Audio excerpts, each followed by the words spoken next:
আলহাজ জনাব এরশাদুল্লাহ মহোদয় সাহেব।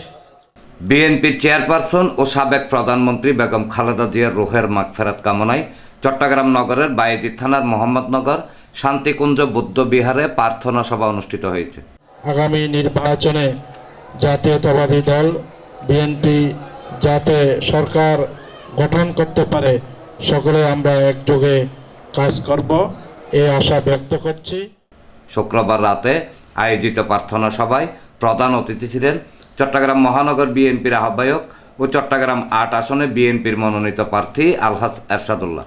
প্রধান বক্তা ছিলেন চট্টগ্রাম মহানগর বিএনপির যুগ্ম আহ্বায়ক আরিউ চৌধুরী শাহিন। বিশেষ বক্তা ছিলেন বিহারের উপদেষ্টা সত্যপ্রিয় বড়ুয়া ও লায়ন অমূল্যভূষণ বড়ুয়া। আমাদের নতুন প্রজন্মের জন্য একটা শক্তিশালী বাংলাদেশের জন্য, একটা অর্থনৈতিক সমৃদ্ধ বাংলাদেশের জন্য আমাদের সবাইকে একসাথে কাজ করতে হবে।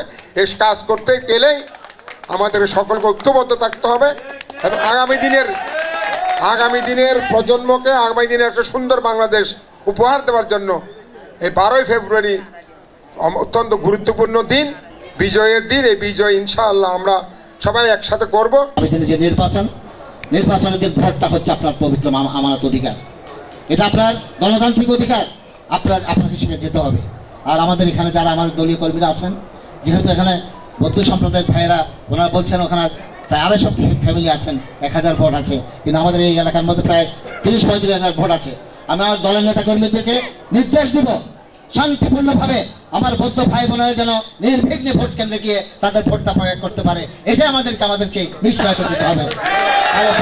অধ্যাপক সুদত্ত বড়ুয়ার সভাপতিত্বে এবং কবি বিশ্বপ্রতাপ বড়ুয়ার সঞ্চালনায় অনুষ্ঠানে বিশেষ অতিথি ছিলেন বিহারের প্রধান ধর্মযাজক শ্রীমৎ বিপুলা বংশ মহাতের, বীর মুক্তিযোদ্ধা মোহাম্মদ কামাল উদ্দিন, বিহারের কার্যকরী সভাপতি কাজল কান্তি চৌধুরী, নগর বিএনপি সাবেক সহশ্রম বিষয়ক সম্পাদক মোহাম্মদ আবু মোসা, 43 নং সাংগঠনিক ওয়ার্ড বিএনপির আহ্বায়ক আব্দুল বাতেন, সাবেক সভাপতি অ্যাডভোকেট এফ এ সেলিম, সাবেক সাধারণ সম্পাদক হাজী কামরুল ইসলাম, নগর যুবদলের সাবেক যুগ্ম সাধারণ সম্পাদক মোহাম্মদ এরশাদ হোসেন ও নগর যুবদল নেতা মোজাম্মেল হোসেন বাবুল সহ আরও অনেকে।